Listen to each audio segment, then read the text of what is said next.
Здравейте, приятели!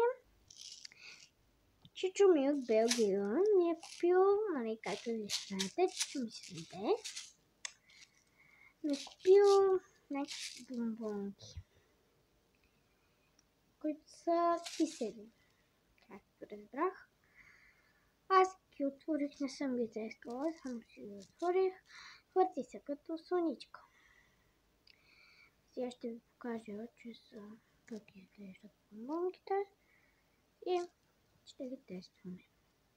По цветове. Кучкане. Ха! Мога да се чуя? Да, само тези. Тук имаме зелено, оранжево някакво и бебешко розово и синьо.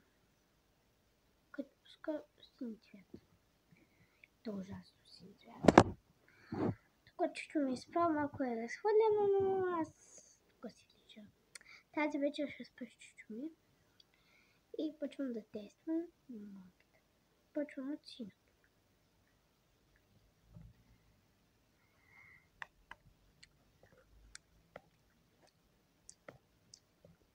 Леко е кисело, но е вкусно. Има вкусна борбинка. Идва розовото наред. Това е като бяло, но е розово.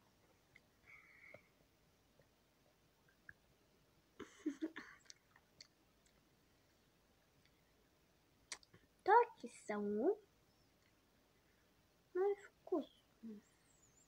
Да. Почвам за зеленото. Зеленото вкусно, но кисело. И останало оранжево. Обожавам го до камерката. Вижте какво е топло.